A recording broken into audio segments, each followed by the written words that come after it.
gentlemen. How you guys doing? All right, let's make some noise. So if I were to ask you if you love dogs, you say... Yeah. You say cats? Who said cats? Right over here? No, okay, so I said dogs.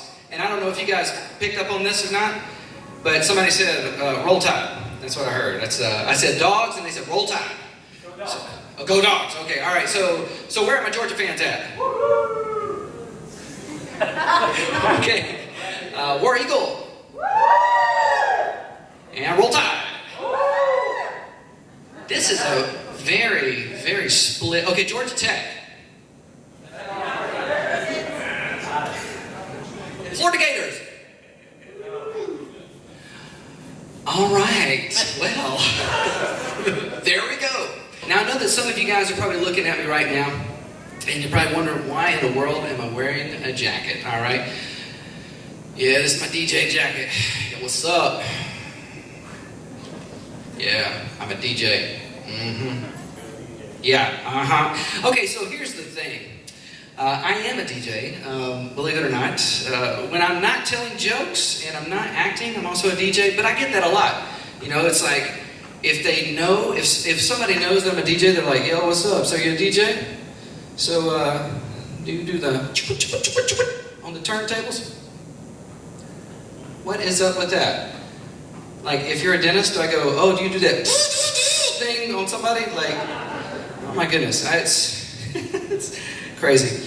Anyways, so yeah, I'm also a DJ, and so I DJ a lot of different weddings, a lot of different events, and let me tell you, it can get pretty wild when you're DJing. Like for one particular event, I remember I had everybody dancing out on the dance floor to some cha-cha slide. For those of you who have been to a wedding, you know what I'm talking about, right? Oh, that's my song. To the right. Take it back now, y'all. Yeah. So I'm DJ cha-cha slide, and no lie, people, there's like 50 people out there on the dance floor right now doing the cha-cha. This guy comes over to me, he's like, Thunder Rolls, Garth Brooks. Now, folks, I've been DJing for a long time, and I have never seen anybody get their groove on to some Thunder Rolls. I mean, I was trying to picture it. I really was. I was like, okay, let me see this. All right, I'm going to mix this song. I'm going to put on Thunder Rolls, and it's going to be like, Thunder Rolls and the lightning strikes. What? So I envisioned it in my head. I thought, maybe this guy knows something I don't. You know, maybe he sees something I don't see. He knows something about this crowd. So I was like, all right, ladies and gentlemen, here comes your next song. The Thunder Rolls. 3:30 in the morning, and just like the Red Sea, it parted. The dance floor parted. It was amazing. I had never seen people scatter that quickly. You would have thought there was like a swarm of bees out there chasing them off the dance floor.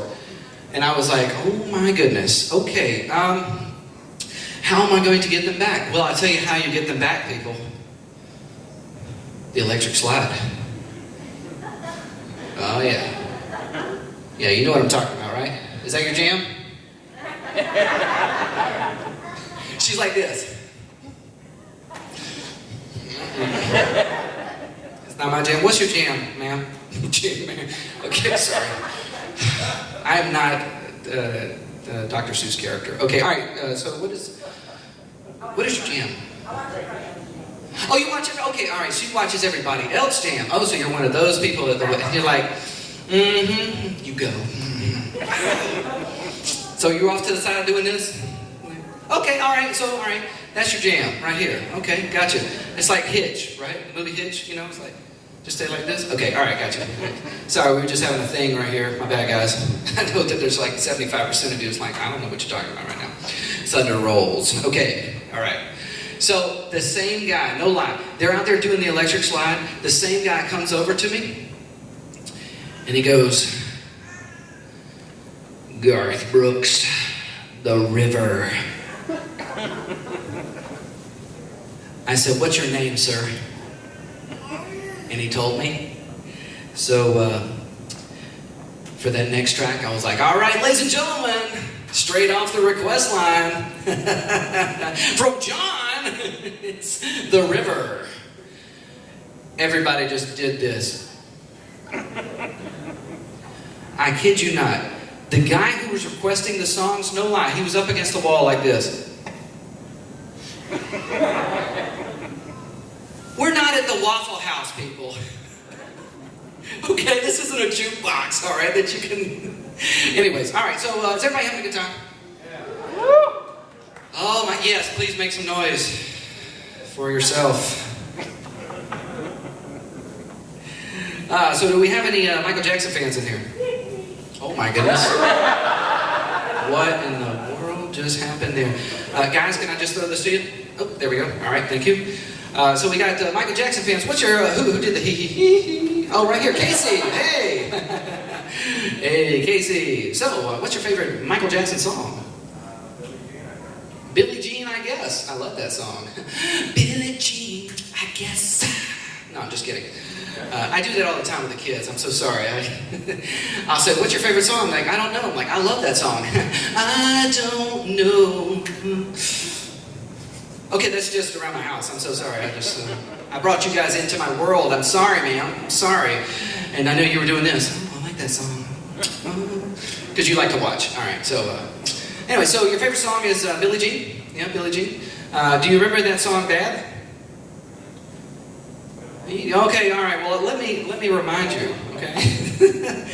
So in that song, "Bad," the lyrics go something like this: "If you don't like what I'm saying, why don't you slap my face? Because I'm bad." Oh my goodness. Yes. You thinking about this? What was that? Physical abuse. Oh, physical. In case you didn't hear him, he said spousal abuse, physical abuse. That's what that was. If you don't like what I'm saying. Okay, so. In that song, those are the lyrics. So I started thinking about this, Angie. I started thinking about this. What if somebody else were to do those lyrics? You know, like Christopher Walken. Yeah, you know Christopher Walken. Okay, she doesn't know who Christopher Walken is. All right, so this joke is not going to mean anything to Angie. That's okay. So just bear with me. My voice is going to change just a little bit. All right. So if you don't like what I'm saying, why don't you just slap my face with some more cowbell? You know, that's Christopher Walken. Yes. Man. Do we have any Hotel Transylvania fans out there? Yes? For the kids in the room, this is for you. Adults, you have no idea what I'm talking about. Okay. So this is Drac from Hotel Transylvania doing those lyrics. If you don't like what I am saying, why don't you just slap my face? Blah, blah, blah. Yeah, there's... Did I get it? Okay. She's holding her phone and she's like, yeah, okay, all right. She actually did this. Okay, I'm going to turn the phone away. What about Adam Sandler's Waterboy? There's another... Okay, all right. One hand goes up, people. One hand. One hand on that. Okay, all right, right over here. You got it? Okay. Waterboy, doing those lyrics. If you do not like what I can say, why don't you just try to slap my face with a glass of high quality H2O? Good, all right, I got you. So you like something good? No, Angie's like, no. You don't know him, do you? Don't. Okay, all right. I gotta find something that Angie can. Oh my goodness, Angie. All right, Bill Clinton. How about Bill Clinton trying to do those lyrics? Oh, man, okay. If you don't like what I'm saying, why don't you slap my face? That would be bad. You know, it's... Yeah, okay, all right. Like Yoda? Star Wars? Okay. Don't like what I'm saying, you do. Slap my face, you will. Send you to the dark side, I shall. Yeah, it's Yoda. Yeah. Thank you. I appreciate that on the front row. As a matter of fact, I'll give you a high five on that. Okay, right here. Hello. All right. There we go. Good deal. Let's see. Who else do I have for you on this? Oh, Here's one that all of you should know right here. This fella, I think he can pull off these lyrics.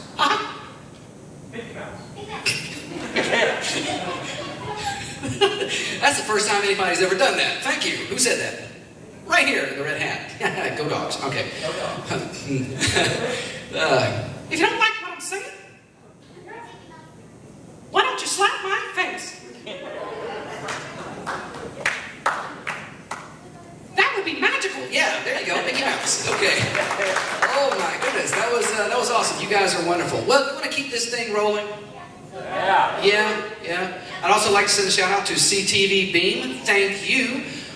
This show is brought to you by CTV Beam, and we are at Porter Memorial Church here tonight. And so I want to thank Porter for bringing us out here in Columbus, Georgia. So if you're watching by TV or the internet, thank you for watching. Okay, and back to our show. So we're going to keep this thing rolling with our first comedian tonight. I was wondering how many of you would catch that.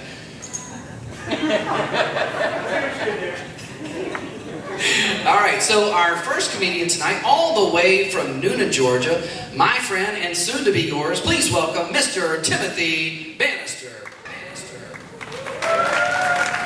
Yeah, all right. Woo! Got a fan section there, that's great. That's good.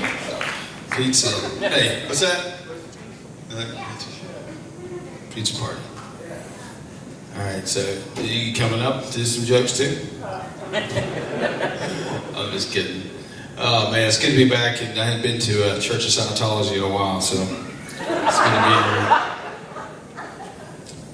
be here. Yeah. Oh, you know what? I forgot. I didn't tell someone to take. Anybody can take some pictures? Can you take some pictures of me while I'm up here?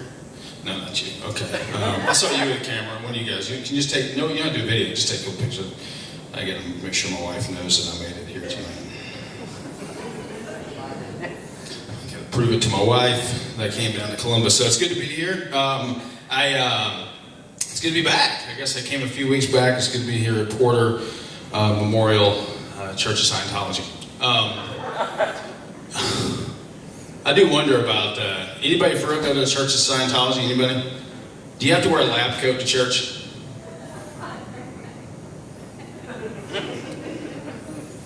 Jesus is definitely going to be my lab partner. Yes, John. That's what I'm saying. Hey, I had Captain D's last night. You okay? Exactly. I got a couple of preventative stints just to make sure I was all right. Captain D's, a great little seafood place. Seems a little strong, doesn't it, ladies and gentlemen? Maybe marginal, somewhat adequate seafood. I don't know if you've been there before. Have you ever seen the big menu board there before? All the full color. Really only need two colors, gold and brown. Because it's all fried, ladies and gentlemen, that's what I'm trying to say. Like staple a piece of broccoli on it every morning and make it look like they're doing something. I don't know.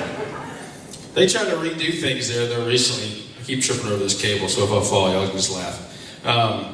They tried to redo things. They got like the Baja, they got the California look surfboards on the wall, and they got the fake grass and stuff like that, make it look cool and all. Then you go into the bathroom. Ever been there? It's like stepping back into Somalia just for a second. Is this Mogadishu? What's going on here? The toilet's been hit over. A sledgehammer smashed the toilet. It's on the floor, crushed. The soap dispenser's in the sink. The checklist for the daily check in the bathroom has got a Reagan sticker over it, 1984. And I actually went into one time. I can't shut up this thing. One time, do you guys remember the old the towels in the old stores that you pull them down and they just go back up through? You know what I'm talking about? Can anybody explain to me how that works? Does it clean them when you pull it back through? I mean, what about people who are like taking entire baths in the bathroom and they're wiping down? Does it clean it when it goes back in? Is that just no? It doesn't? So how in the world do the Roses in Griffin, Georgia keep the same towel in there my entire childhood? I don't understand that. I love Captain D's though. I love it in the bathroom. I don't know if you've ever been to one like this, but I went to one time and had a harpoon above the toilet.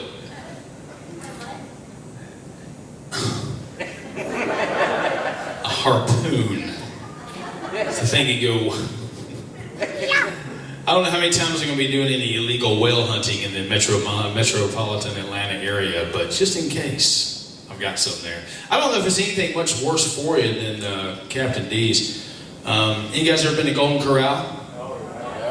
That's good. Golden Corral, they should have a new nickname. They should have a new slogan. It should be Golden Corral, where the Wild West and diabetes meet at high noon. You guys are electric tonight, ladies and gentlemen. Sam, thanks for getting everybody so fired up and frothy for me. Frothy, that's a good word. I like doing that. Golden Corral. Where else can you sprinkle gummy bears on your meatloaf, ladies and gentlemen? That's what I'm trying to say. Come on in, jump in. We got chocolate fondue. Take a free dip. It's okay. Hey, come on in this Friday night. We got a new shipment of imitation crab meat. It's only $12.99. Some cotton candy. It's like a carnival, ladies and gentlemen, when you go in there. Where's the bearded lady? They should have like rascal. They should have like a stable for all the rascal scooters that are there. Because there's about 75 of them in East Golden Corral. They should have a defibrillator at every table, just in case somebody goes flatlines on them real quick. So just to be safe anyway. But I love some Golden Corral. I think they should have an Undertaker in there too. It'd be kind of cool. An Undertaker, and maybe like in the movie Unforgiven, if someone dies in there, they put them in a wooden coffin and prop them out front. That's terrible. I believe I said that. But I think it's pretty funny though. Are you having a good time, man? You're giving me a look like you don't really care. That's okay.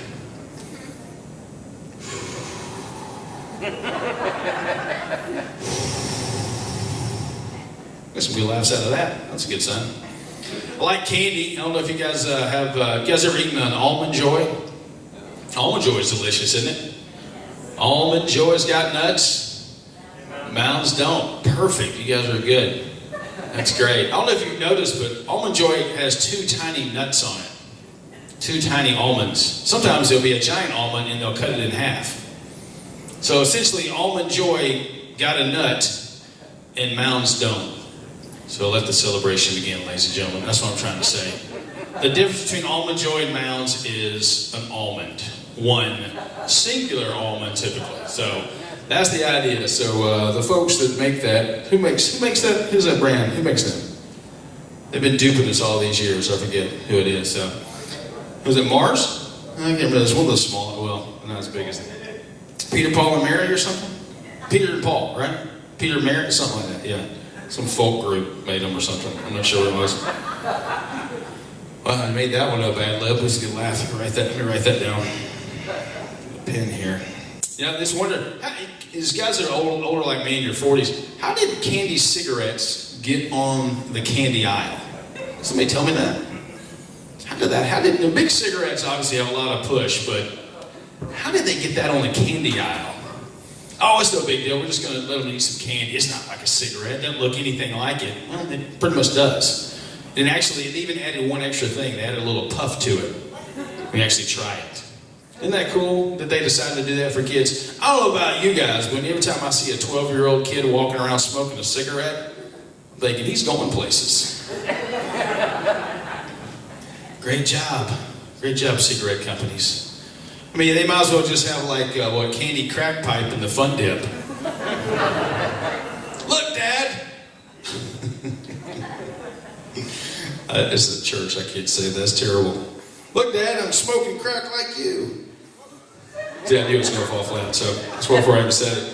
It's cherry flavored Fun Dip. Anyway, that's pretty stupid. I like shopping. Kids are doing good up here. That was a good joke for the kids. You're welcome, kids. I like going shopping. I like going shopping at the gas station. You guys ever do that? Like get a little basket, go into like the local Chevron. You ever been there before, done that? That's always fun. I went in this gas station one time in Orchard Hill, Georgia. They actually had a little T-bar set in the back, and they were selling dress suits in the gas station. No joke. They had a nice jacket, a vest, and some dress shorts. It was nice. You know, the dress shorts, I was like, hey, can I try these on in your beer cooler? Do you have a tailor on site? Show off my apple bottom booty at church.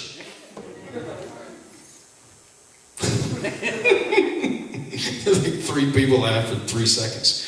Thanks so much, guys. Well, that's it. Any of you guys ever go looting? Any of you guys go looting? Any looters in here?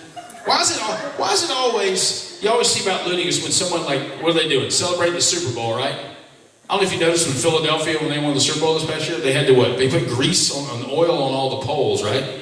Who is climbing an 80-foot light pole to celebrate your local team winning the Super Bowl? It should be like a Bugs Bunny cartoon. They should let them climb the poles, and they should be some little tiny catapult that just flips them about a mile away. Now that would be cool right there. We're going to win the Super Bowl. We've been waiting all these years. We can't wait to celebrate. So maybe we'll just destroy our local economy.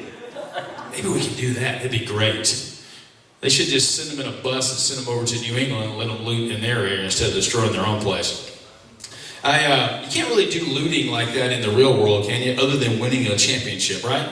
Can you do that at work? Do you celebrate something? All right. We'll throw a Molotov cocktail in the break room. I'm going to blow up the bathroom real quick. Oh, it's okay. It's just Frank. He got a promotion. Let him celebrate. He'll be back tomorrow. It's great. Oh, gosh. I like playing games. Hey, a lot of kids in here now. You guys like playing board games? Like kids, if you get board games are great, right? So I have 3 little girls, so we do a lot of games around the house, play games and stuff like that. So we got pretty much all the regular games. But every once in a while, I'll do kind of something on my own. This is crazy. This happened a couple months back. I got electrocuted. Now I know it sounds weird how I got electrocuted. I was playing the game Operation in the bathtub.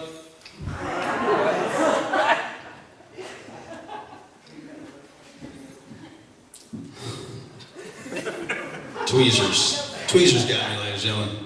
Gave me 3rd-degree burns on my tummy. It's all right. Tummy. Well, I do have a question for the ladies. Raise your hand if you're a lady here tonight. Okay. I thought there were a couple more than that when I walked in, but maybe I'm off just a little bit. I'll tell you one thing, this is always a question I always want to ask the ladies. Ladies, at what point in your life, or maybe your career ladies, do you wake up one morning and you're like, I need to start wearing more leopard print clothing. I need more jungle attire in my wardrobe. I want to look like a zebra while I'm Krogering. Or maybe a long-necked giraffe while I'm shopping at TJ Maxx. Hey, baby, I couldn't help but notice your snow leopard tube top. You are definitely an endangered species. Nobody gonna put you in the zoo because you are way too ferocious for a cage. Such a quiet, polite laugh. I do appreciate that. That's my favorite kind, is a polite laugh. You guys doing okay up here? Are you all right? Wow, you don't look like you're all right. Okay, good, fair enough. Well, it's great to be here, just do a comedy. The reason we do this a lot of times is we just like to come out and hopefully be an encouragement to you guys, uplifting in some kind of possible way. I do a comedy in a lot of other places, and it's not so positive. So it's nice to do it where you can come out, bring your family, or wife and your kids. You don't have to worry about a whole lot of other stuff other than that one fun dip joke about the crack pipe thing. So I do want to withdraw that one before I struck down for that one. So, but I do want to do one little quick thing before I go. Sam, I think I've probably been up here for a little while, so it's probably about that time. Has it been 10 minutes or 12 minutes? Are you just 10? Oh, really? Keep going, man. I got them in the palm of my hand, baby. Come on. This is a quick impression for you. Some of you guys may have seen it, but this is for the kids, ladies and gentlemen. This is for you, brother, and for you, okay? I'm sorry, what was that? Okay. This is a quick impression. I do this every once in a while. I don't know if I did it here before, but this is my impression, kiddos, of a wrestler if he were the wrestling mathematician. A wrestler, if he were the wrestling mathematician, ladies and gentlemen. Here we go. He's a wrestler and a mathematician at the same time. I will destroy you. I will divide you evenly, and there will be no remainder. Thank you very much, ladies and gentlemen. That's the wrestling mathematician doing long division with no remainder, ladies and gentlemen. So, once again, it's great to be here, and just want to thank Porter for letting us come out here. An awesome time, and thank you for Sam for letting us be a part of this. Sam, come on up, brother. Keep it going, bro. Keep it going for Sam Beeman. Is that your correct? Sam Beeman, ladies and gentlemen. Sam Beeman. Sam Beeman, guys, here. I knew it was coming. All right, Tim Bannister, ladies and gentlemen. Tim Bannister. Tim Bannister, ladies and gentlemen. Yes, one more time. Oh, wait, what was that? Oh, okay. Man, we had a great time, Tim and I, at Christian Comedy Conference. I guess it was a couple of years ago, wasn't it, Tim? We had like this, what was it called? The Tweet Fest? Yeah, Tweet Fest. And so like every comedian in the room would try to write a joke within, was it 160 characters or something like that? Whatever the tweet is. 140? And so they would try to write jokes, and then like one by one, a comedian would jump up on stage and read their tweet. And so every time Tim was up, you didn't want to be near him while he was on stage because he was going to say your name at least 3 or 4 or 5 times. He would say, "Give it up for," and it didn't matter. Like the tweet could just bomb completely.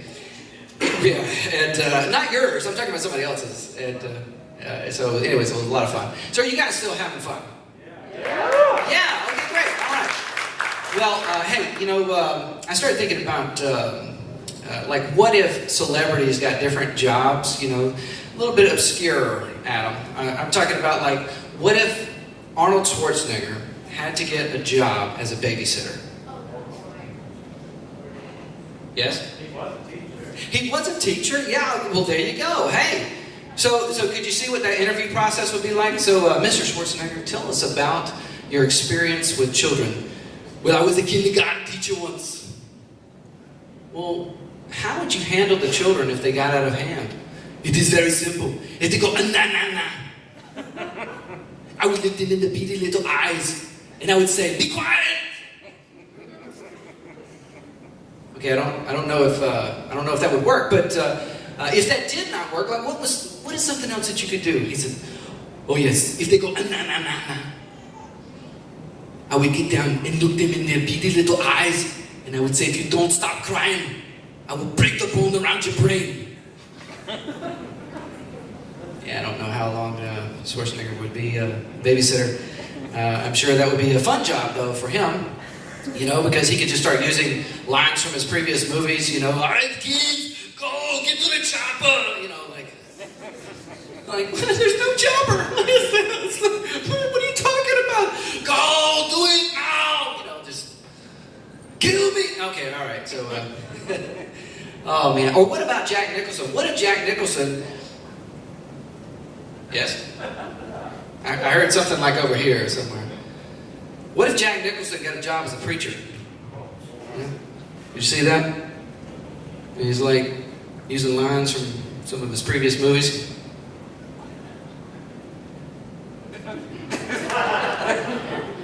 Welcome everybody. I'm so glad you could come to the service today.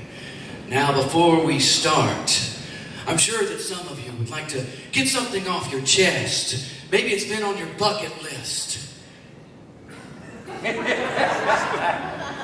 Now, I visited the child care earlier, and I must say, I looked across the room and I said, where does he get those wonderful toys? Now, today, we're going to be talking about the truth. That's right, the truth will set you free. You want the truth? You can't handle the truth. Okay, yeah, so there's Jack Nicholson.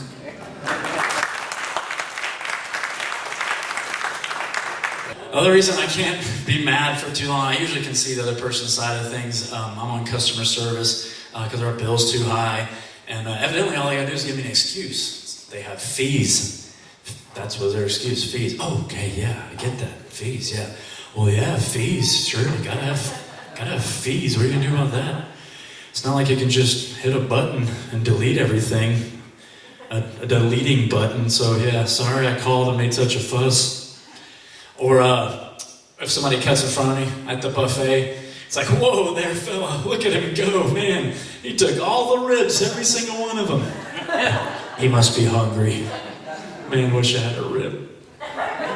Somebody ran off with my wallet one time, and I couldn't get mad because, like, that guy, he's probably got a really bad job, like a customer service rep or something. He's got all those fees to collect.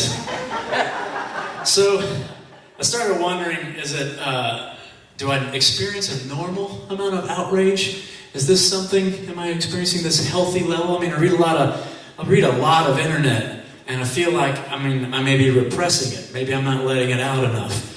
So I was wondering, is there a class I can take at a junior college to help me develop my anger, like an anger development class? Like, is there a out-of-work TSA agent that'll yell at us because we won't take our shoes off? Or is there an English teacher who'll give us detention because we're using the wrong pencil?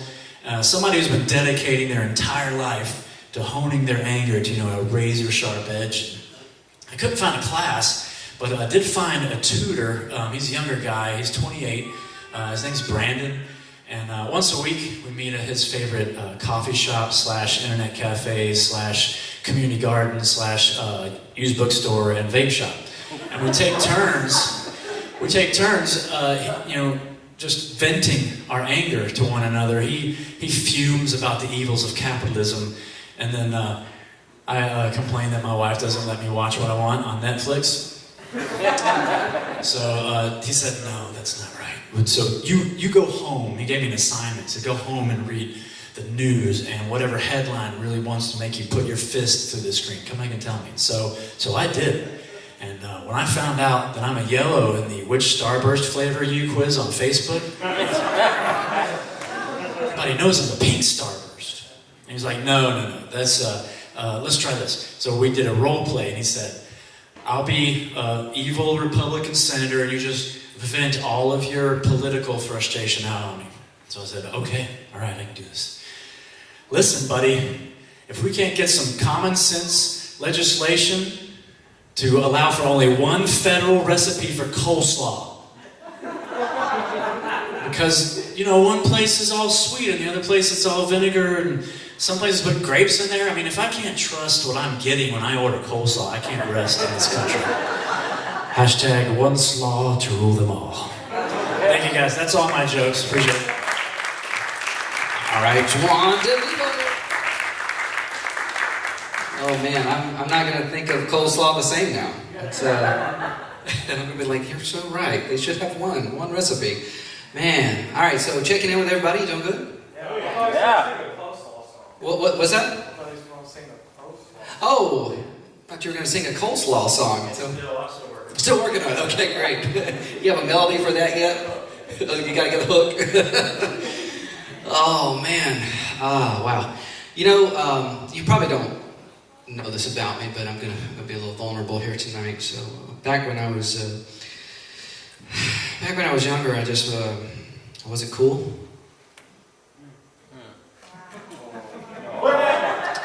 Okay, I'm still not. All right. So no, but back when I was younger, I remember I would see like someone that I thought looked really pretty, and I would want to tell them. I want to tell the girl, like, you look pretty. And so I finally did. I got up the nerve.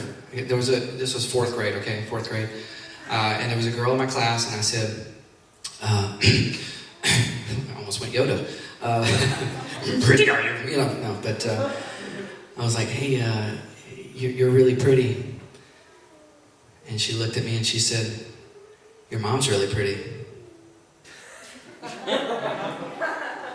What happened to you?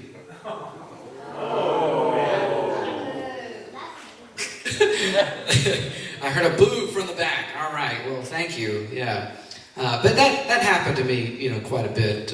But in the same year, I don't know if this happened to you guys, but just by a show of hands or heads, how many of you have ever had head lice?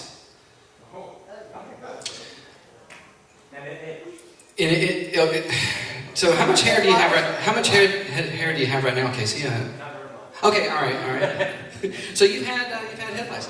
All right. So I was in the fourth grade, and I made the mistake of borrowing a hat from somebody else, like another kid. And I'm telling you, the experience was crazy. So where are my people that have experienced anything like that, or maybe a child, like a child that you had to? Okay, let's see. All right. So it's a small number of people here tonight. But I'm going to share this song with you. I hope that you can feel my pain. This is called Don't Give Me Your Lies. All right, can I get some more volume too? Excellent. Looking back when I was small, 4th grade and I know it all. My dad had said, alright, best friend could spend the night.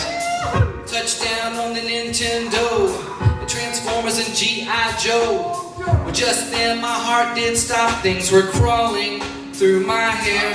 When all of a sudden my friend noticed, but why did he have to say, don't give me your lies, you are contagious. Don't give me your lies, your body flees. Everything that he kept saying caused me more shame and humility. Just give me shampoo or give me lotion, something to wash away my pain. Give me a small comb and cold water, brush through my hair and get those eggs. Eggs. Everybody say egg. Eggs. Eggs. Eggs. Check this out. Was the city of Panama. Mom, Dad, and my grandma. We were headed down to the beach to have some fun and swim. Without warning, I started to cry. My head was itching and I thought I knew why. But too ashamed to tell my dad about the lice I thought I had. When all of a sudden, Grandma shouted, but why did she have to say, don't give me your lies, you are contagious. I know, Grandma. Don't give me your lies, your body, please. Everything that she kept saying caused me more shame and humility.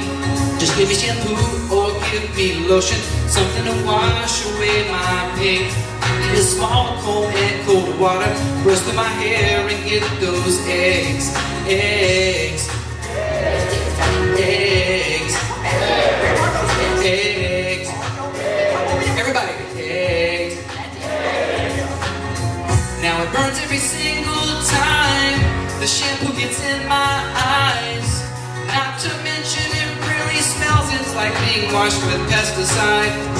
I hope I don't get lice again. I'm not gonna lie, it feels like a sin.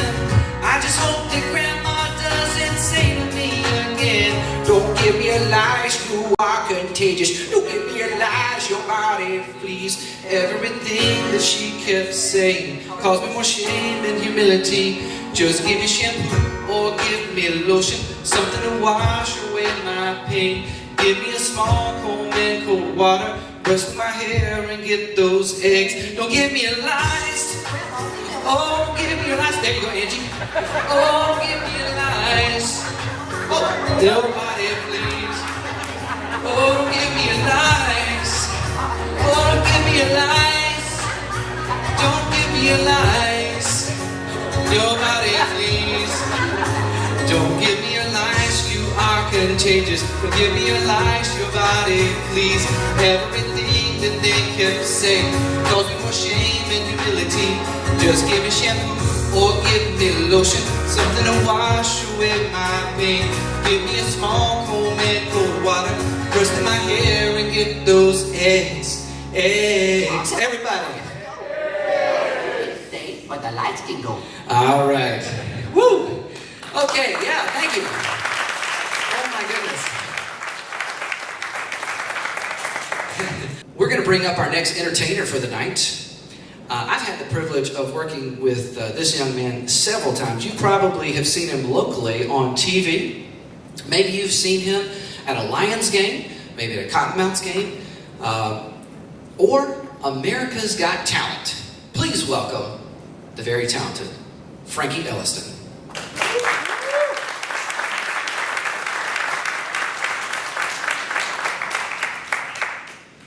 You should write my resume. You make me sound good.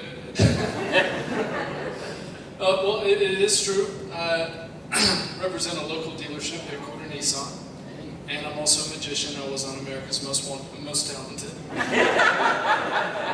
As my father likes to say, I'm a car salesman and magician, the most untrustworthy person on the planet. It's a true story. I hope to entertain you with a few things tonight. Hopefully throw some comedy. It's hard to fill the shoes of the people that came in front of me, but this is something that I really enjoy doing. In fact, a lot of people approach me now because they see me on commercials all the time with my job, my day job. And that's what I have to do to live, whereas this is what I do to enjoy life. So all the time people are like, hey, I saw you on TV. And I'm like, America's Got Talent? No. You know, you're the car guy. So it breaks my heart, but hopefully I can make an impression on you guys. I'm going to deviate from the microphone because I like to walk around a lot. So if you can't hear me, I'm sorry.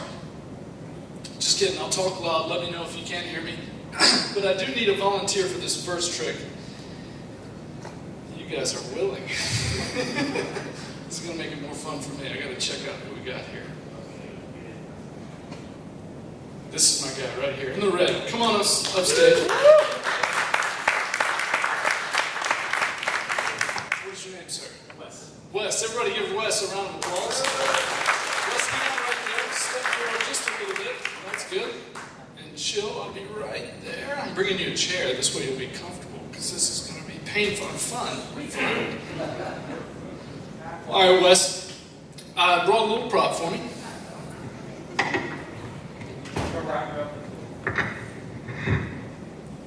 Can everybody hear me? Yeah. Good. Yeah. Okay. Wes, do me a favor. We're going to do this together first. And you're going to help me with this. This is a trick for everyone. Everyone, take your hands, put them out in front of you just like this. And take your thumbs, point them down. All right, then cross your arms over and link your fingers together just like that. Everybody's got to do it. You too. Cross your arms over. There you go. Now take your thumbs that are pointed down and face them back up, just like so. Wait.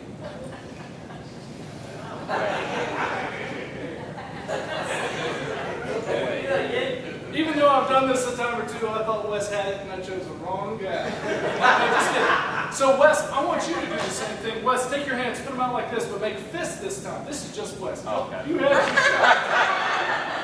to. You do it. Wes, this is a different trick. And point your fingers out just like this. I want you to turn your fingers in together like that and touch them together. Perfect.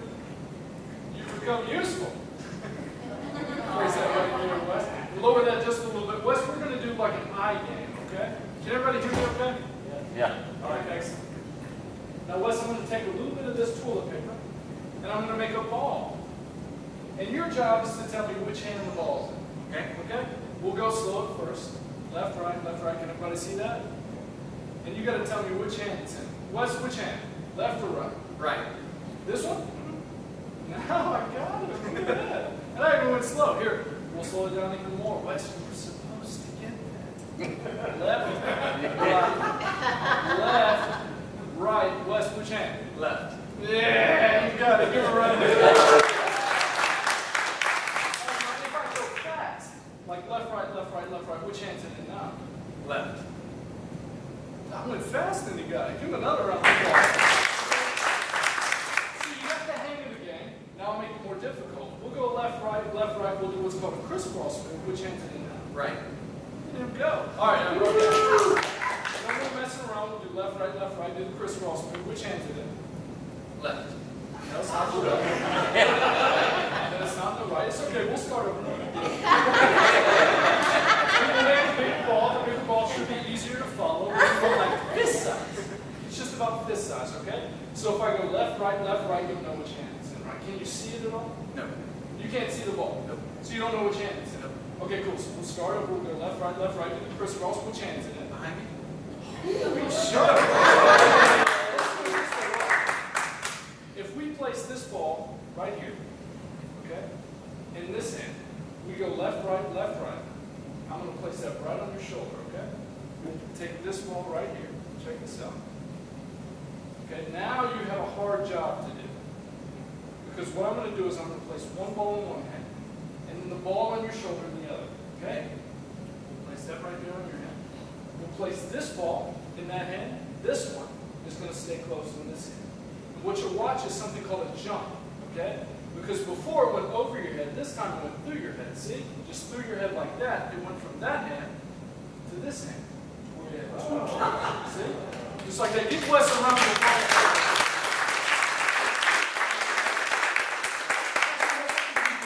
Okay? Continue to have a seat.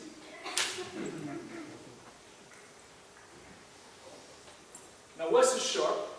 Now I did did some card tricks earlier before, and cards are some of my favorite things to do because I have the advantage. There's 52 of them, 10 fingers, and you only have 2 eyes. So my chances of fooling you, the odds are not in your favor. Okay? And I play with cards a lot. I do all sorts of different flourishes. Have you ever seen this before? I know these guys have. You seen that before? It's called a spring of the cards. That's cool, right? How about upside down? Upside down? Yeah? Yeah, just like that. How about behind the back? Yeah, behind the back. And back up. That's the hard part. They know what to expect. How's that look from this side? You've been sharp all day. Woo! Okay, so Les, do me a favor. I want you to touch any card. Don't let me see it.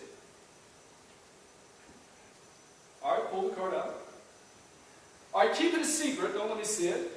And as you guys can see, every card is different. Every card is different. Les, if I could guess what your card is, that'd be impressive, right? It would. It would be impressive. Do me a favor. Think of the card. Okay. It's red, right? Like your shirt. That's why I picked it. It's a subliminal thing. Yeah. And you felt compelled to pick that one card, right? Sure. And it's strong. It's a strong card, right? Like a jack of all trades, right? Like a jack of hearts? Yeah. That's a good one, right? Yeah. What about you guys? You think that's pretty good? Here, Russ. You can shuffle them up however you'd like. Let's see if we can do it again.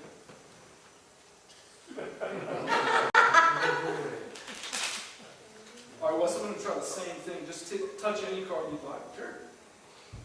All right, make sure it's the same, not the same card. Sorry. That's good, right? Yeah. Yeah, especially if you have all 52 of the same one. Right. You sit.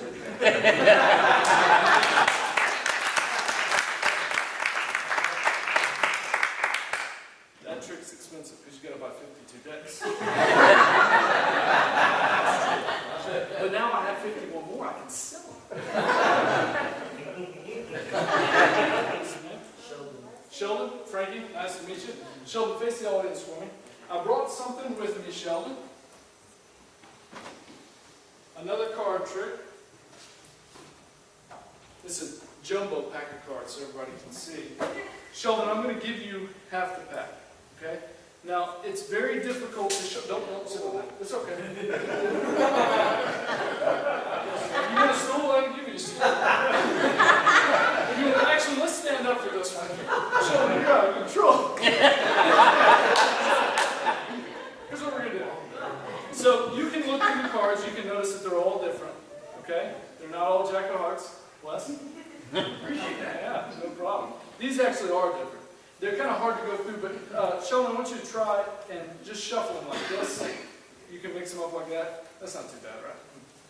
Okay, so Sheldon, what we're going to do is, I gave you roughly half the pack. Sheldon, I want you to take about, let's say, however many cards you'd like, take some off the top, just like a handful of them.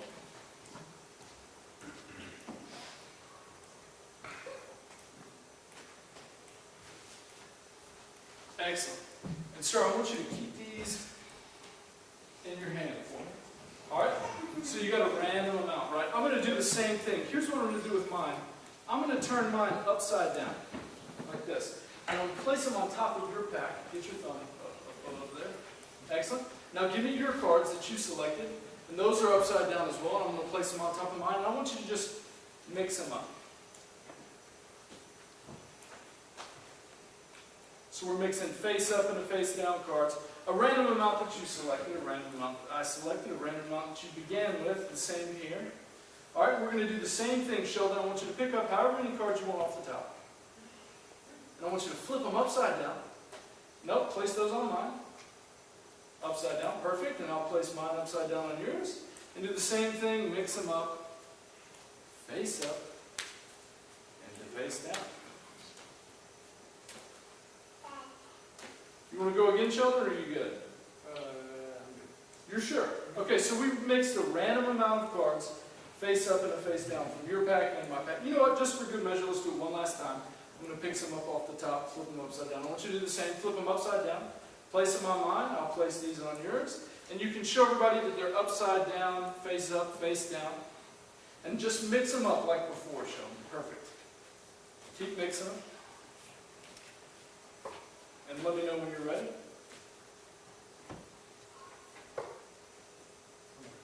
You're good. Okay, excellent. So here's what I'm going to do. I'm going to shuffle these cards together. That's what I have the table for. Luckily she made it. All right. Yeah, she's not what she used to be. That's okay. Got it from China. China. All right. So we mix them up as best as I can with these giant cards. So we have cards, fair enough, that are randomly selected face up and face down, shuffled, mixed, random selection the whole time, right? So I made a prediction. I gave this gentleman here. What's your name, sir? Ray. Ray? Ray, they're numbered 1 through 3. Okay? Ray, I want you to do me a favor, and I want you to open envelope number 1 and read the prediction inside of it. Man, Wheel of Fortune, here we come. There will be 21 face down cards. There will be 21 face down cards. Let's see if we can count this out. Can everybody see that? We've got 1, 2,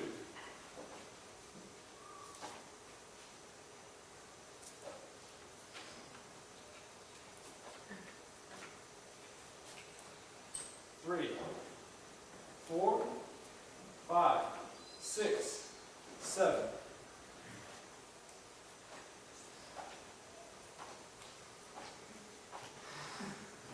I'm nervous. I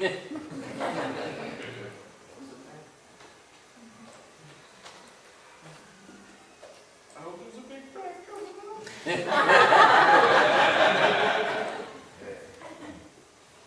8, 9, 10, 11, 12, 13, 14, 15, 16, 17, 18, 19, 20, 21 face down cards.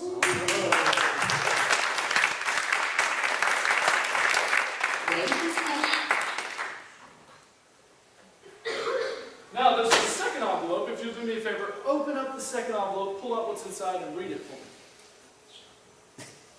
God, you're good.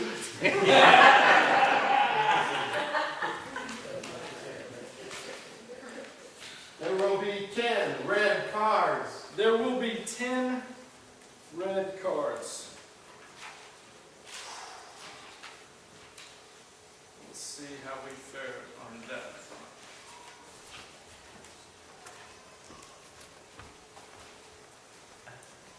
Guessing it's easier than putting them back together. We've got 1, 2, 3, 4, 5.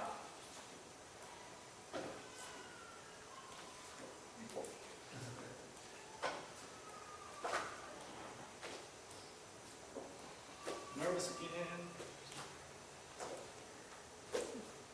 6, 7, 8, 9, 10 red cards.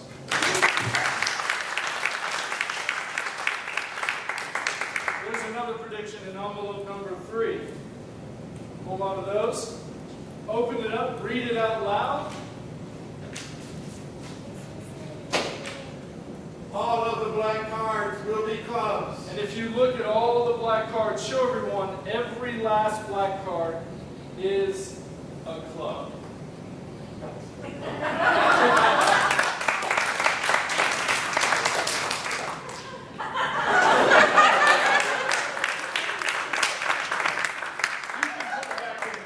You go ahead and put it back in there.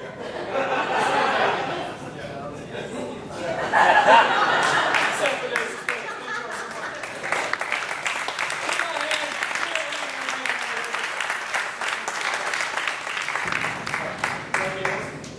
Casey, nice to meet you.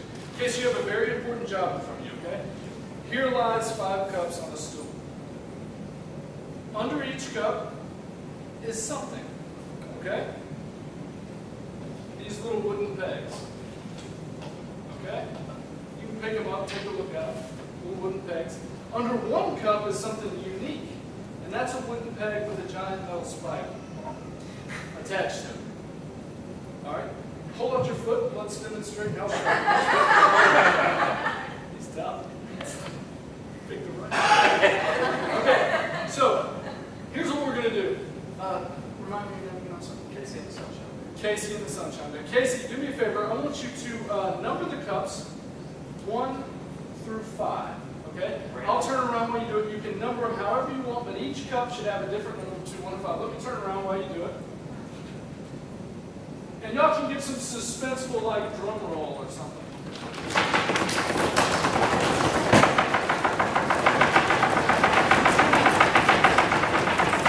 Casey, you're getting tired. Sorry. You done? You good? Yeah? Okay, excellent. You want to take some down? Oh, no, this is fine. This is fine. So we've got cups numbered 1 through 5 randomly. Now, Casey, now you have another job. I want you to place the cups on top of the spikes. Or on top of the spike, excuse me. Well, yep, hold on one second. You're going to place the cup on top of the spikes and the rest of the pegs, and then you're going to mix them around however you'd like. You're going to do that while I turn around so that I could possibly know where the spike is. Drum roll, please.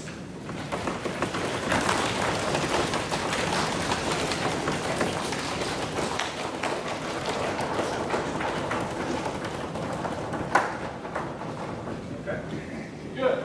Excellent. All right, Casey, stand over here to the side. I'm going to ask you a couple of questions. Now, have you ever been hypnotized? Good. Perfect. That doesn't help. That's just a question I ask you. That's interesting. Yeah. So, Casey, I'm going to ask you simple questions. And it's going to be the same question 5 different times. And you're going to give me the same answer each time. So I'm going to ask you, is the spike under cup number, and then I'll say the number. Your answer every single time is going to be no. Okay? So I'm going to ask, Casey's the spike under cup number 4. Casey's the spike under cup number 5. Casey's the spike under cup number 3. Casey's the spike under cup number 2. Casey's the spike under cup number 1. You told me the truth. You did. You told me the truth that it wasn't under cup number 4. You also told me the truth when I went to number 1, which narrows us down to 3. Now, Casey, we're going to do the same thing again. You're going to mix the cups up randomly, okay? I'm going to turn around while you mix the cups up. Make sure you leave enough space in between them.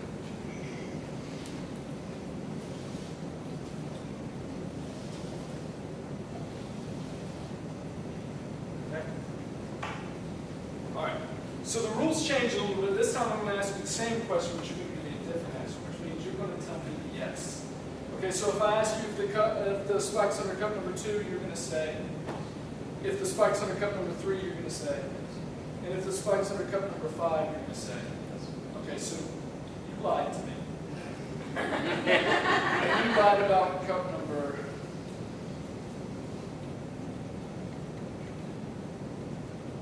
5.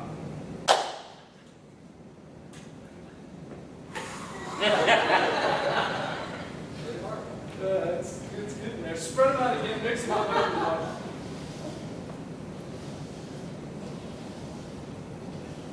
Okay? All right.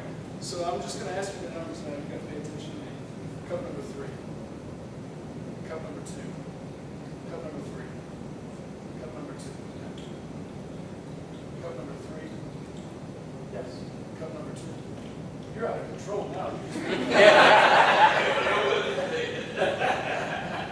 All right, don't even look at the cups. Turn around.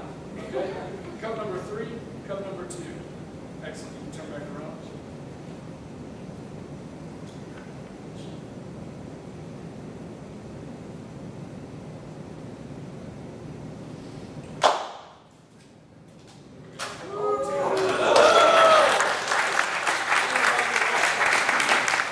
Thank you all so much for working with me.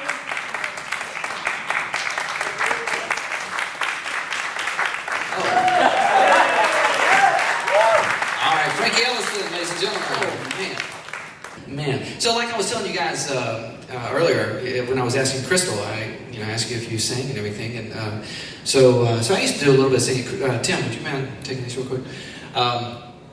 Yeah, I used to want to sing, and I remember I put together a CD once and gave it to this guy at a Christian coffee house and let him hear it. I let him hear my music. A week later, I asked him, I said, well, what did you think? He said, I didn't like it. I said, well, was it the words? No. The music? No. I said, well, there's only one other thing it could be. He said, yeah, it's pretty much your voice. Yeah, I sang in a band for years, and I know what good vocals are. And you're not it? Oh, okay, all right. Well, now that I brought the mood down. Oh, man. So it was crazy. I actually, I stopped singing for a while because that really got into my head, you know. But I started thinking about, like, what if singers sang everywhere? Wouldn't that be crazy? You know, like, do we have any Elvis Presley fans in here? Elvis Presley? Yeah, right here? Oh, yeah, of course. Yes, the woman who likes to watch everyone. The Minton. Yeah. Mm-hmm. So, what is your favorite Elvis song? I can't help falling in love with you. How does it go, ma'am? Oh, wait, hold on. Sorry. For I can't help falling in love with you. All right, give it up for her. Wow. Man, okay, you and Crystal, you guys are going to have to get together and tour, take that on the road. Yeah, so I started thinking about, like, what if Elvis Presley were still alive, and he were at a restaurant, and he just got through eating a meal, and he stood up and went, well, since my burger left me, I need a new place to dwell. I think I'll go on down the street to the Taco Bell. Well, I am so hungry, baby. I am so hungry. I am so hungry. Can I have that fry? Oh, yeah. So Elvis Presley, yeah. What about Willie Nelson? Maybe Willie, Angie, Willie. Can't remember any of his songs. But you love Willie Nelson. Yeah, okay. Yeah, she said, I love his music. Couldn't tell you a song he sings. Yep. He's a great singer, that man. Mm-hmm. Had a bunch of hits. Don't know one of them. Okay, so, let's just say you're at a gas station, and there's the Willie Nelson, and he's arguing with the guy behind the counter. And he goes something like this. Look, man, you gotta wait your turn like everybody else. But I can't wait, man. I got to get on the commode again.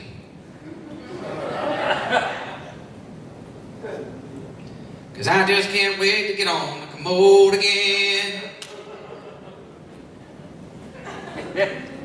I've got this feeling that is moving deep within. And I just can't wait to get on the commode again. Thank you. All right. So I've sang this song, I've done this bit like so many times over the past 10 years, and literally for the first time, I know Cyrus is not in here at the moment, but Cyrus and I were at a show in Macon, Georgia, and while I was doing that bit, I've never seen this happen before, ma'am. I've never seen this happen, but in the middle of that song, I look out in the crowd, and there's this little old lady, she's like this.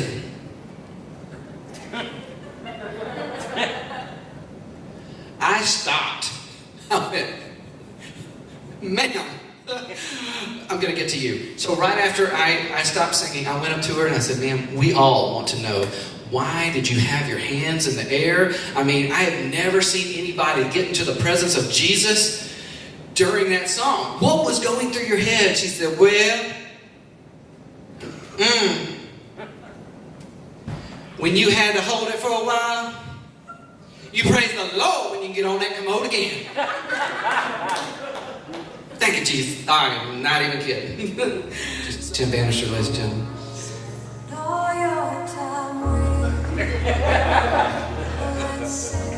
I just want to get in the mood for a second, guys. Just take it easy. So we want to play a little upbeat song while we took up the offering for you guys. Just make sure you. Is that Sarah McLaughlin for real? That's encouraging. Or doing the offering at the church. That's perfect. So I will want to encourage you as your pastor on the offering plate. We do take non-expired Kohl's cash. If you do have some of that with you, make sure you throw that in there. And a couple things coming. Isn't there a kids camp coming up this week, Chris? Kids camp, just want to let you know, there will be no Red Rover this week. Kids will not be playing Red Rover. Too many kids are entering the concussion protocol. So we're going to back off on that a little bit this year. Another thing, I don't know if Chris mentioned this earlier, but the church usually has a song. So for the year, just kind of a song they always play, just kind of something to remember. It's important. Bon Jovi's Living on a Prayer is the new church theme song. We're halfway there. So we're about halfway through the year, so that's kind of where we're coming with that. So. And any of the deacons, you guys, Chris, you have deacons here? Do you have deacons at the church? Not really. Is there like a staff like that go along with you? Something along those lines? Well, I'll let you, this is something we did at our church. So what we do is we like to take some of the most handsome old guys over 60, put them in tweed jackets, and put them on a calendar. So that's something we're working on too, to do some fundraising around the church. I think Chris is going to be February of 2019, ladies and gentlemen. So make sure you come out for that. Any other men members here today? Some of the other men that are here? Okay, you are. What's your name again? Casey? Casey's going to be September, ladies and gentlemen. That's going to be nice. Any other guys? Okay. Okay, you? Okay. Casey, you'll also be October. So we'll put you on for 2 months back to back. So that's going to be exciting. So thank you so much. And like I said, if you put in some Kohl's cash that is expired, we will find you and give it back to you. So thank you so much. Here you go. All right, Tim Bannister, ladies and gentlemen. Thank you, Tim. All right, so we've come to the end of the evening. We have one last comedian. Yes. And I saw this gentleman probably about a year ago it was Newton. It was at your show.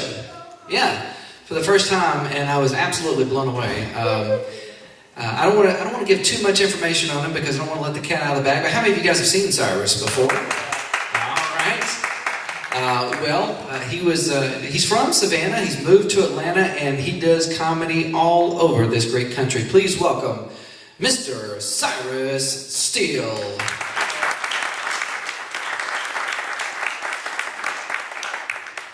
Thank you guys. Y'all give it up for Sam and the comedians that you've seen today, and the magician as well.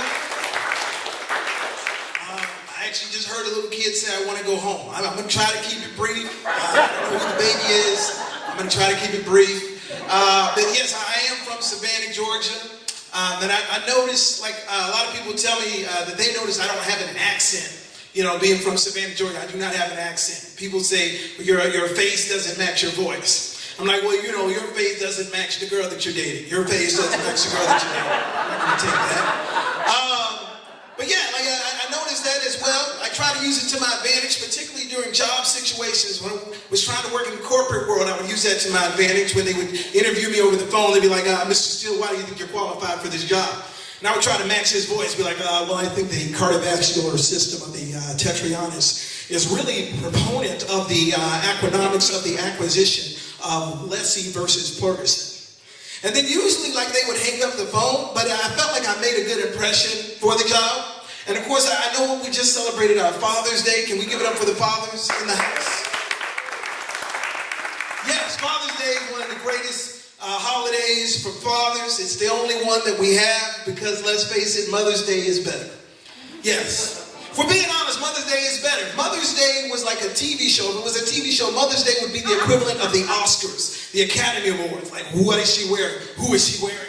Father's Day would be like the Soul Train Awards. Nobody really watches, nobody really pays attention. Yes, if it was a sporting event, Mother's Day would be the Super Bowl. Father's Day would be the National Championship of Bowling. Yeah. Just a little perspective, And of course, I don't really, argue with it too much because I get it, but y'all get better gifts. Mothers, y'all get better gifts. Like y'all have the commercials are better. Like, get her something special at Jared's. That's Jared's. And then your wife is after you the whole month of May. Baby, you gonna give me something from Jared? You gonna give me something from Jared? I'm like, no, that's Jared's. That's Jared's. I don't believe it's stealing. And then the same thing with Kay's.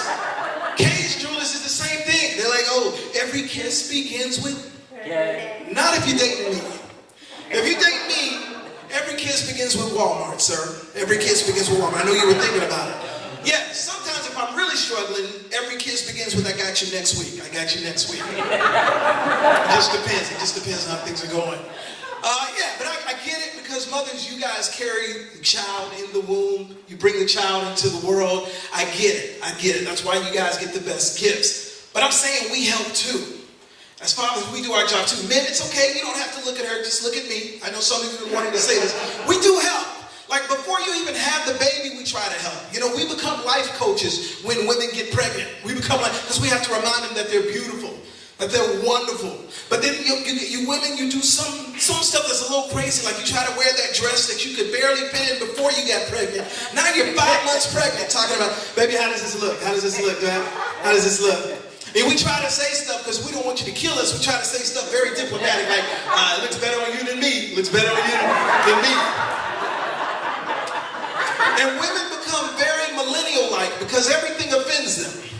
Everything offends them. You're like, it looks better on you than me. She's like, oh, so you saying I look like a man? You saying I look like a man? I'm like, no, baby, I'm just trying to say it looks better on you. You need to calm down. Oh, you're trying to control my emotions. You're trying to control my emotions. You don't control me. I control me. You don't control me. It's like the devil is a lie right now. I think that's what we have established right here. And then, of course, when she has the baby, you have the nurse at the foot of the bed telling her to push, push, push. And your wife is yelling, I can't, I can't, I can't. Which freaks you out as a husband and a soon-to-be father because all that has shown is the head of the baby. You're like, this is all I'm going to see of my child. You have to keep pushing. You have to keep pushing.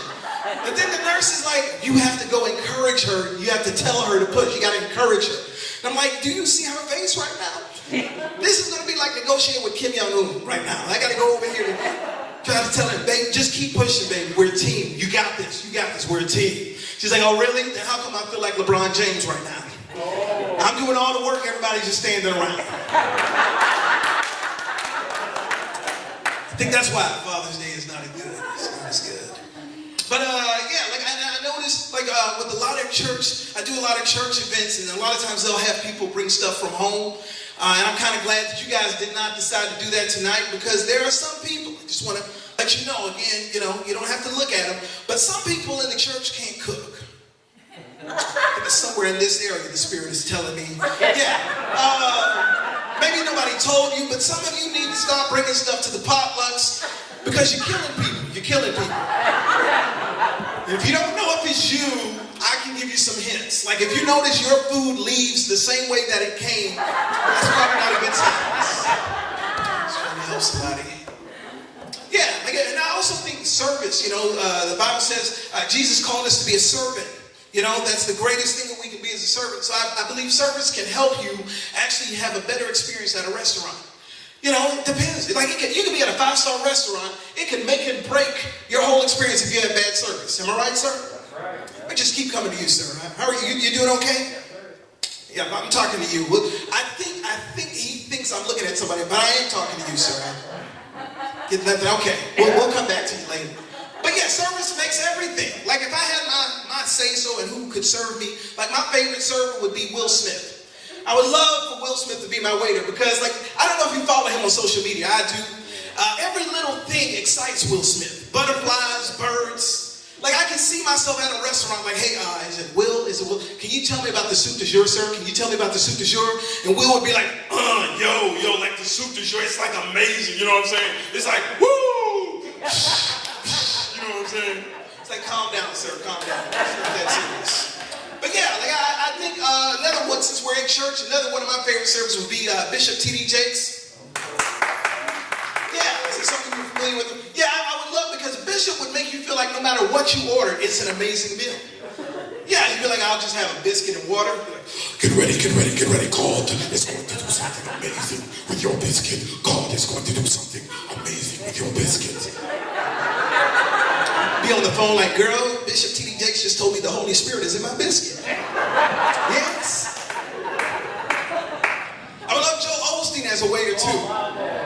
I would, because I feel like before he even like gave you the food, he would tell you, all right, I want you to hold up your menus. It is what it says it is. You're going to order what it tells you to order. Amen. I just want to tell you a story.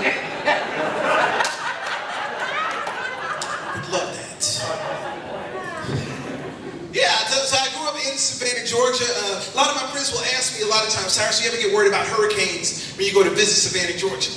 I tell you, like, the one thing, like, because we were talking about holidays earlier, one thing in Savannah, we didn't get a lot of snow. And of course, like, we had Thanksgiving. My brother's a pastor. So I don't know if any of you have this experience where you have someone in the ministry in your family, but my brother will take up the whole prayer time during Thanksgiving. Like, you know, Lord, I'm just thankful for the ground that we walk on. I'm thankful for the air that we breathe. Lord, I'm thankful for the windows to the door. Lord, I'm just thankful for the doorknobs on the door. Lord, I'm just thankful for the hinges on the door to the doorknob. Lord, I'm just thankful for the rug under the door. Lord, I'm just thankful for the grass in the front yard. Lord, I'm just thankful. By the time my brother gets done praying, there's nothing left to be thankful for. Yes, like they get to me, they're like, Cyrus, you want to do the Thanksgiving prayer? I'm like, what he said, amen. Yes, it's interesting. Then, of course, we have the Christmas holidays. I think because we have a lot of millennials, which we'll talk about in a little while, very sensitive. These millennials are very sensitive. Like, we can't sing some of these Christmas songs that we've been singing for years. Think about it. Like, Santa Claus is coming to town. Very offensive to millennials. Very offensive. Listen to the lyrics. You better watch out. You better not pout. You better not cry. I'm telling you why. You say that to a millennial today, they will accuse you of emotionally shaming the people. You hear me? I'm just trying to save some of y'all from getting sued by your children. Holidays are very important. I love the holidays. What my favorite holidays that I struggle with, though, is Black History Month. You know what I'm talking about. Black History Month is really rough for me because my friends, they'll be like, Cyrus, are you going to do something for Black History Month? What are you going to do for Black History Month? I'm like, I don't know. I thought I was doing enough by being black. I think that's enough. No, because my friends will tell me. I'll have a conversation with them and be like, hey, Cyrus, stay black. I was like, I think I'm doing a good job. I think I'm doing a good job. Nobody else does that. But yeah, like I'm like, okay, here's what I'm going to do. I came up with this idea. It's about 2 years ago. I was like, I'm going to celebrate somebody every day on the hour for Black History Month. I'm going to celebrate somebody every day on the hour. And then a lot of people complained about having 28 days for Black History Month. I was kind of grateful because I started running out of black people to celebrate. Yeah, you know, I'm just saying, by February 21st, I was just celebrating black people who lived near me. It's like Latrell Davis takes out the trash every Thursday, hashtag Black History Month. Yeah, because I had used all the big names up front, like Dr. King, Flavor Flav, Drake, Eminem, all the big names. My point is, like I like to work out. I don't know, a lot of you like to work out, sir? Yeah. Okay. I was talking to him, but it's okay. I think I can explain this. Let me explain this. As I said, I grew up in Savannah, Georgia. I'm going to explain this whole little misconception right here. I grew up in Savannah, Georgia. A lot of people ask me, Cyrus, you ever get worried about the hurricanes when you go to visit? I'm like, no, not really. And of course, like, I always tell them that Al Roker, like they'll send somebody like Al Roker from the Today Show to scare everybody. Be like, we're going to have wind gusts of 50 to 60 miles per hour. We're going to have torrential rain 8 to 9 inches of torrential rain, and that's the weather in your neck of the woods. And then right behind Al Roker will be some dude from Savannah, Georgia, wearing Bermuda shorts or Hawaiian shirt, walking his dog, smoking Newports, like, yeah, y'all stay inside. It's very dangerous out here. Y'all stay inside. Meanwhile, I'm terrified because they start talking about the eye of the hurricane. You got to watch out for the eye of the hurricane. And I'm praying, Lord, please don't let us get the eye of the hurricane. Let us get the leg or the pinky toe. Please don't let us get the eye of the hurricane. And then when I found out the hurricane was coming, I would change up my prayer. They'd be like, the hurricane is headed for Savannah. The eye of the hurricane is headed for Savannah. I'd be like, okay, Lord, if we do get the eye of the hurricane, let it be a lazy eye. And that's what I want to bring my point, because I can speak on this, because I do have a lazy eye, which may explain this whole problem. Yes. If you're sitting on the front row, you won't know who I'm talking to. I'm still talking to you, sir. It's very frustrating being cross-eyed people. Y'all take things for granted. You go to the movies, you get exactly what you asked for. I always feel bad for people who are behind me because I never get what I ask for. It takes about an hour for me to get my food. I'm like, let me get 2 of those and a medium popcorn. And the dude gives me Goobers and Milk Duds. I'm like, sir, I asked for the gummy bears. Why did you give me Goobers and Milk Duds? He's like, sir, at the time of the order, one of your eyes was looking at the Goobers. The other eye was looking at Milk Duds. That's why you got Goobers and Milk Duds. Next. Just saying, it's very difficult. Y'all don't understand the frustration of being cross-eyed. When I go back to my seat, it's very dim like this, so I get easily confused. I go to sit next to my girl. You know, the lights come up, turns out I've been sitting next to an 80-year-old man the whole time. I'm sorry, sir. Because at one point we were holding each other during the movie, so I felt bad about that. Meanwhile, the girl that I came with is sitting in front of me like, really? Really, you didn't see me? You didn't see me? I'm like, why didn't you say something? She's like, I did, but you and your new girlfriend kept going, shh, you're being rude. You're being rude.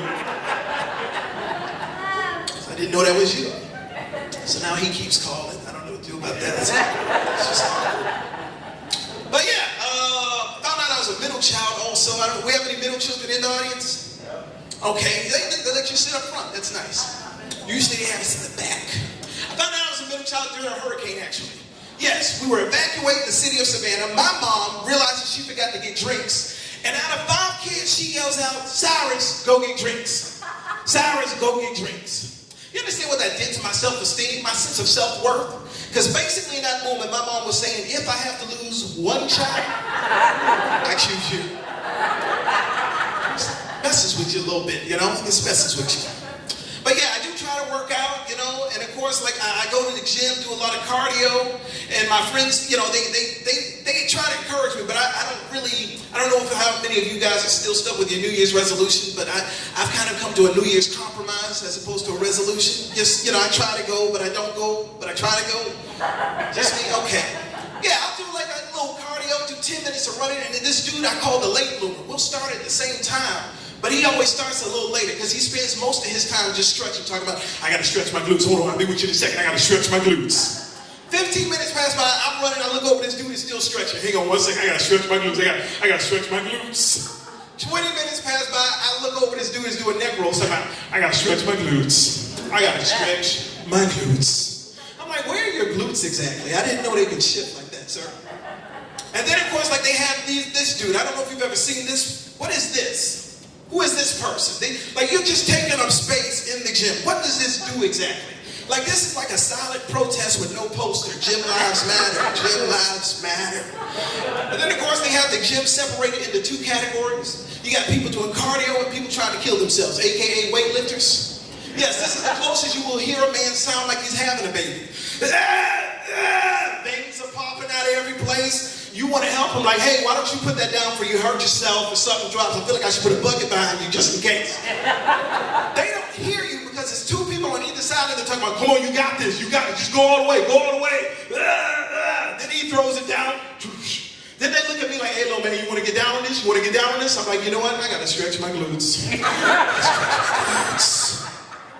Yeah, I try to stay in shape. I don't really do well with it. I can say tell the truth when you're working out and you got these New Year's resolutions. Like my best friend, I caught him in a lie. He was talking about just lost 5 pounds, hashtag New Year, New Me. I clapped back at him. I was like, well, was this the new you or the old you at the Krispy Kreme at 8 o'clock this morning trying to get a dozen donuts? Which one is that? Because one of y'all is lying. One of y'all is lying. I can tell the truth. A group of people that I don't understand. I was telling you about this. But first, I have to inform you that I am a bit of an introvert. I know Dwan was talking about it earlier. I am a bit of an introvert. Here's the misconception. A lot of people don't think introverts want to talk. Clearly we do. Clearly we do. The problem is we just have a lot of social anxiety, so we don't really know what to say. We overthink things. Like, you know, just to give you a perfect example, how are you doing today, sir?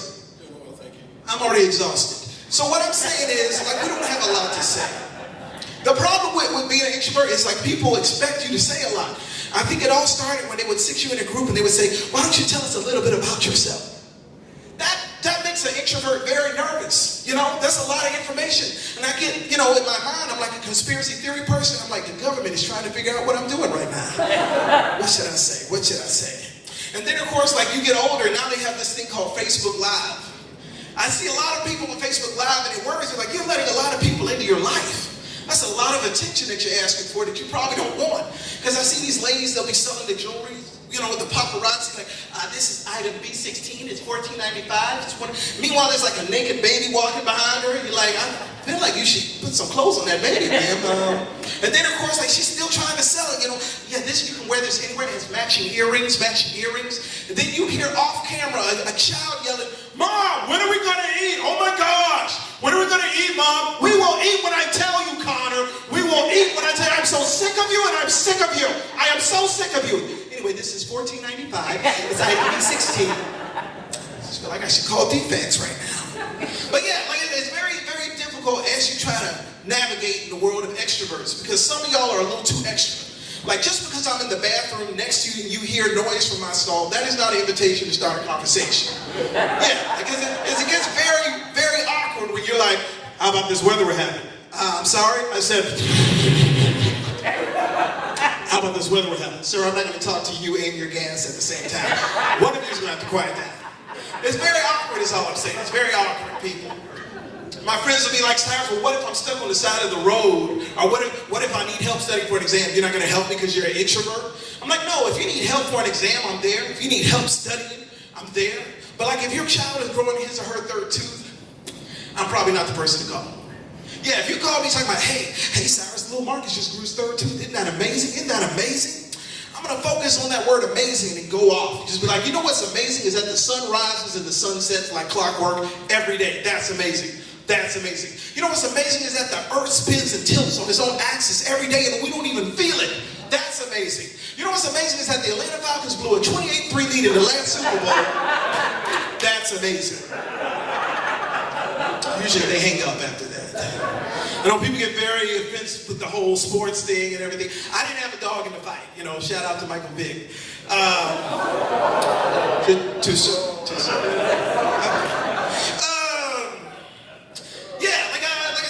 I don't watch a lot of sports, you know, as you can tell, but I do watch the show called First Take with Stephen A. Smith. It's one of my favorite shows because I've never seen somebody get so upset that they use big words. Yeah, usually people use short words when they get upset. Stephen A. Smith is the only person you have to look up a dictionary when he gets upset. They were like, Stephen A., what did you think about the Super Bowl? My friend Tim Tebow told me that the New England Patriots were going to destroy, obliterate, and annihilate the Philadelphia Eagles, which is blasphemous and disrespectful because the Philadelphia Eagles are totally obliterated the New England Patriots. Blasphemous. That's actually what happens. I'm not making that up. And then, of course, you have Charles Barkley, who has the exact opposite problem. Like, the more upset he gets, he seems to use small words like terrible, that was a terrible game. Let me tell you something. His answer for everything is Kobe Bryant, even though Kobe has retired 2 years now. Like, what do you think the Oklahoma Thunder could have done in that game, Charles? Let me tell you, Kobe Bryant scored 45, 55 points. Kobe Bryant, one of the greatest players of all time. It's like, what do you think we can do about the economy, Charles? Kobe Bryant, one of the greatest economists of all time. And then, of course, they have Shaq. I don't know how Shaq got this job because I could barely understand Shaq as a player, much less as a commentator. They'd be like, Shaq, what happened in the fourth quarter?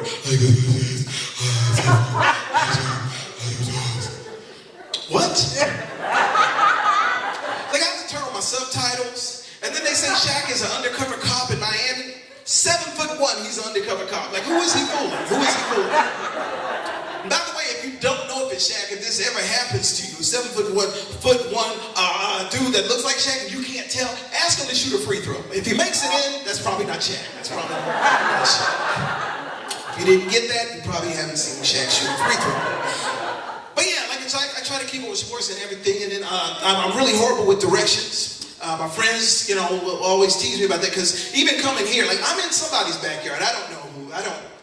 It might be yours, sir. It might be yours. You doing okay? You doing nothing? Okay. Well, just let me know. Just let me know. Where did I lose you, sir? When I got on the stage? Is that what happened? Well, just call me after the show. Call me after the show. I like this. This guy keeps me in check. He's keeping me in check. He's like, they're laughing, I'm not. Just keep that in mind. I actually am horrible with directions though. Because my friends they talked about this new app called Waze. I don't know, has anybody ever heard of Waze? Have you ever heard of Waze, sir? Have you heard of Waze? Okay. It's like Introverts Anonymous right now. This is what that is. Yeah, like they have this new app. It's called Waze, sir. If you haven't heard of it, it's supposed to help you get where you're going. They have all these different voices to help you. And I found out, I did a little research. One of the top downloaded voices for Waze is Arnold Schwarzenegger.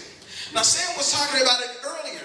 Arnold's a very interesting choice, but to help you get directions somewhere, that's a thick accent. And number two is Arnold Schwarzenegger, so you know it's got to be a violent road trip. Like, that's just Arnold yelling at you the whole time. Get out of the lane, come on, listen to me, the cops are coming, get into the chopper, Like, I don't need that in my life. I need something calm and soothing like Barack Obama. That's a calm and soothing voice. Very calm, very soothing, unless you're in a hurry. Yeah, like if you got 5 minutes to get to work, you had a fork in the road, the last thing you want to hear is, Now look, let me be clear. You could go left, or you could go right. But what you don't want to do, what don't I want to do, Barack? You don't want to sit here. Which way should I go, Barack? you could make a U-turn, but it's like I told Sasha Malia, Barack, I don't have time for a Sasha Malia story. I'm trying to get to work in a few days. But that's when it occurred to me, people, that I should use Donald Trump as my GPS voice. Yeah, now I see some of you are familiar with him as well. Yes, I did. I thought about it, but then I realized he might exaggerate the directions just a little bit. Just a little bit. Like you're taking a slight right, next thing you hear your GPS talking about, okay, you're going to take a huge turn. It's going to be so huge, it'll make your head spin. I can't believe me, that I can tell you. That I can tell you. Like you go down a little farther, he's like, okay, we're going to build a wall. Don't worry, Mexico's going to pay for it. Mexico's going to pay for it. Like, I'm just trying to get to work. And of course, I know a lot of people get very sensitive about the election. But for my money, I wish they had chosen like Celebrity Apprentice. I wish they had chosen Eddie Murphy as the Secretary of State. Yes, because I would have loved to see Eddie. Eddie would have been exciting to watch. He'd be like, let me tell you something, It's going to be great. It's going to be fabulous. You're going to be president, I'll be Secretary of State, and in the morning, I'm making waffles. I would have loved to see that, that's all I'm saying. But, I think we all have to come together. I like to end on a positive note. We have to find what we have in common. And I think one of the things, if I ever ran for office, I think I would like to try to help get rid of ISIS. Like, we all want to get rid of ISIS, right, sir? Okay, we may have a terrorist on the front.